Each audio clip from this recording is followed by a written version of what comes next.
नदी किनारे एक गांव बसा था गोविंदपुर।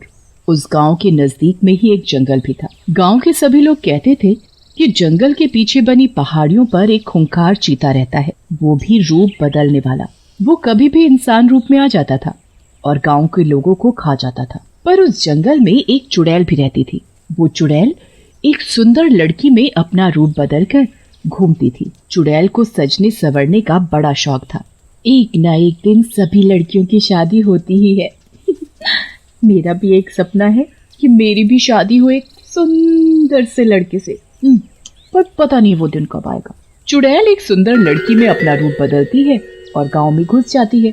तभी वहां दूसरी तरफ चीता झाड़ियों में छिपकर बैठा था। आज तो बस कोई मोटा तगड़ा शिकार हाथ आ जाए। तभी चीते की नजर चुड़ैल पर पड़ती है, जो रूप बदल कर गाँव में घूम रही थी। इतनी सुंदर लड़की मैंने आज तक नहीं देखी। चीता इंसान रूप में चुड़ैल के पास जाता है। दोनों एक दूसरे को देखते ही रहते हैं बस, और दोनों को प्यार हो जाता है। तुम बहुत सुंदर हो, तुम्हारा नाम क्या है? मेरा नाम रूपा है, और तुम्हारा नाम क्या है? मेरा नाम वीर है। क्या तुम मुझसे शादी करोगी? बस फिर क्या था। शादी का नाम सुनते ही चुड़ैल के मन में शहनाइयां गूंजने लगी और वो उससे शादी के लिए हाँ कह देती है। दोनों शादी कर लेते हैं। शादी के बाद चीता उसे अपने घर ले जाता है। वीर, तुम्हारा घर तो किसी महल से कम नहीं, कितना बड़ा आलीशान है। आज से ये घर तुम्हारा भी है। ऐसे ही दोनों की शादी को कई दिन बीत जाते हैं। एक रात जब चुड़ैल की आंख खुलती है तो वो वीर को अपने पास ना होने से घबरा जाती है। अभी तो वीर मेरे पास ही सोए हुए थे, इतनी रात को कहाँ गए? देखती हूँ। चुड़ैल वीर को पूरे घर में ढूंढती है, पर वीर उसे कहीं नहीं दिखता। तभी चुड़ैल को कुछ आवाज सी आती है। वो उस आवाज के पीछे जाती है। वहाँ देखते ही उसकी आंखें फटी की फटी रह जाती हैं, क्योंकि उसका पति वीर आधा इंसान और आधा चीता बना एक इंसान को मारकर खा रहा था। ये सब क्या है? वीर ने मुझसे झूठ बोला, मुझे धोखा दिया। वो कोई साधारण मनुष्य नहीं है, वो तो कोई मनुष्य के रूप में चीता है। अब मैं क्या करूं? ये तो मुझे भी मारकर खा जाएगा। चुड़ैल को उस वक्त कुछ भी समझ नहीं आता, इसलिए वो चुपचाप अपने बिस्तर पर आकर सो जाती है। सुबह होते ही चुड़ैल चीते से पूछती है, वीर, अगर तुम मुझे सच में बहुत प्यार करते हो तो तुमने मुझसे छिपाया क्यों कि तुम एक जानवर हो जो कभी भी अपना रूप बदल सकता है, और मैंने तुम्हें किसी आदमी को कच्चा खाते हुए भी देखा है। अच्छा, आखिर तुम्हें पता चल ही गया कि मैं एक जानवर हूँ। पर रूपा, मैं सच में तुम्हें बहुत प्यार करता हूँ। अगर तुम मुझे सच में प्यार करते हो तो लोगों को मार कर खाना छोड़ दो। नहीं, ये कभी नहीं हो सकता। मैं धीरे धीरे गांव के सभी लोगों को खा जाऊंगा। मैं तुम्हें ऐसा कभी नहीं करने दूंगी। मैं उन सभी भोले भाले गांव वालों को बचाऊंगी। तुम ऐसा कुछ नहीं करोगी। मैं चीता हूँ, चीता, जंगल का सबसे खतरनाक जानवर। रूपा उसकी एक नहीं सुनती और तभी रूपा गांव में जाती है, गांव के लोगों को आगाह करने। सुनो सुनो सुनो गांव वालों, सुनो, सभी अपने अपने घरों से निकलो, मैं तुम्हें एक बहुत जरूरी बात बताने आई हूँ। रूपा की आवाज सुनकर गांव के सभी लोग वहाँ इकट्ठा हो जाते हैं। क्या हुआ? क्यों चिल्ला रही हो, और कौन सी जरूरी बात है? बात यह है कि जंगल में एक चीता रहता है और वो ही आए दिन गांव के लोगों को उठाकर ले जाता है और उसे अपना शिकार बनाता है, उसे मार कर खा जाता है। हम तेरी बात का कैसे यकीन करें? तू तो इस गांव की दिखती नहीं, फिर हम सब तेरी बात पर क्यों यकीन करें?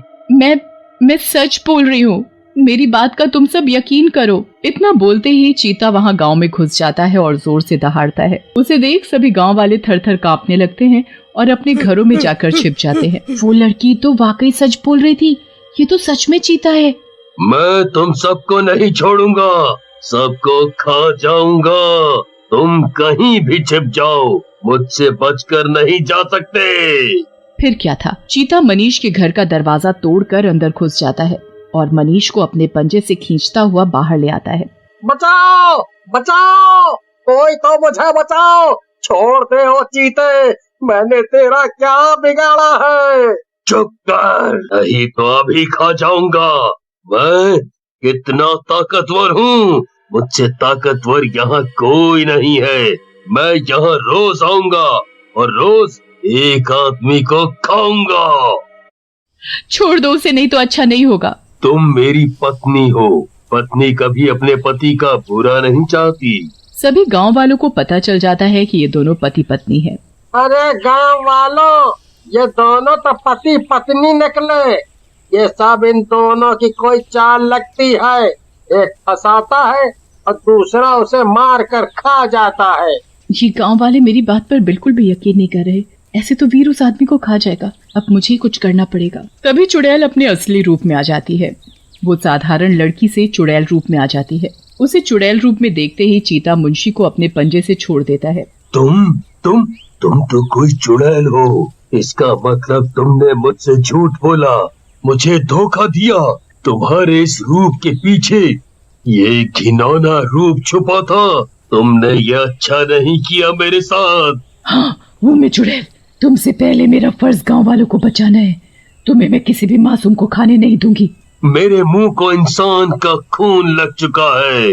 इंसान से ज्यादा स्वादिष्ट कुछ और नहीं है। चीता चुड़ैल से ज्यादा ताकतवर था। चीता घर में घुसकर विमला के 5 साल के बेटे को उठाकर जंगल में ले जाता है। मेरा बच्चा, वो चीता मेरे बच्चे को उठाकर ले जा रहा है। कोई तो बचाओ मेरे पिंटू को। कुछ नहीं होगा उसे, मैं बचाऊंगी तुम्हारे बच्चे को। चुड़ैल चीते के पीछे पीछे जंगल में जाती है। अरे हम सब भी चलते हैं विमला बहन के बेटे को बचाने। चलो सब जंगल में। चीता के पीछे चुड़ैल और चुड़ैल के पीछे सभी गांव वाले। चुड़ैल चीते को पूरे जंगल में देखती है पर उसे वो कहीं नहीं दिखता। थक हार कर चुड़ैल वहीं बैठ जाती है और रोने लगती है। ये जो कुछ भी हो रहा है सही नहीं हो रहा। वीर, मैं तुमसे बहुत प्यार करती हूँ और मुझे पता है वीर भी मुझसे उतना ही प्यार करता है। अब मैं क्या करूं, कुछ समझ नहीं आ रहा। एक तरफ गांव वाले और दूसरी तरफ वीर। तभी चुड़ैल के पास एक बुजुर्ग आदमी आकर खड़ा हो जाता है और चुड़ैल से बोलता है, मत रो बेटी। तुमने मुझे बेटी बोला? मैं किसी की बेटी नहीं हूँ, मैं तो चुड़ैल हूँ, चुड़ैल। मैंने देखा था गांव में हम लोगों के लिए तुम अपने पति से भिड़ गई। तुम हम लोगों का भला चाहती हो, बुरा नहीं। हम सब ने तुम पर यकीन ना करने का नतीजा देख लिया। वो चीता हमारे गांव के बच्चे को उठा कर ले गया है। तुम चुड़ैल होकर हमारे लिए कितना कुछ कर रही हो। अब तुम ही उस बच्चे को बचा सकती हो। मेरे बच्चे को बचा लो। मैं विधवा औरत, वो ही तो एक मेरे जीने का सहारा है। मैं जिंदगी भर तुम्हारा एहसान मानूंगी। अब कुछ भी हो जाए मैं बच्चे को बचा कर ही रहूंगी। फिर चुड़ैल जोर से आवाज लगाती है। पूरे जंगल में उसकी आवाज गूंजने लगती है। वीर, तुम कहाँ हो? छुप कर क्यों बैठे हो? हिम्मत है तो बाहर आओ, मेरा सामना करो। आवाज सुनते ही तुरंत चीता चुड़ैल के सामने आ जाता है और फिर सामने आते ही चीता और चुड़ैल दोनों काफी देर तक आंखों में आंखें डालकर देखते रहते हैं। चुड़ैल अब चीता के सामने वही सुंदर लड़की बनकर खड़ी हुई थी। अगर तुम मुझे सच में प्यार करते हो तो लोगों को मारना छोड़ दो। अगर तुम ये सब छोड़ दोगे तो हम दोनों साथ रहेंगे और मिलकर एक साधारण सी जिंदगी जिएंगे। तुम्हें देखता हूँ तो तुम्हारे चेहरे से मेरी नजरें नहीं हटती। मैं सच में तुमसे बहुत प्यार करता हूँ, इसलिए मैंने लोगों को मारना छोड़ दिया, सिर्फ अपने प्यार के खातिर। वो देखो। दूर विमला का बेटा सही सलामत खड़ा होता है। उसे खरोच तक नहीं आई थी। विमला अपने बेटे को देखते ही गले से लगा लेती है। वहीं रूपा भी चीता को गले से लगा लेती है। गले लगते ही चीता इंसानी रूप में आ जाता है। तभी वहाँ एक महात्मा बाबा प्रकट हो जाते हैं। तुम दोनों को दिया हुआ श्राप अब खत्म हो गया है तुम दोनों के ऊपर से।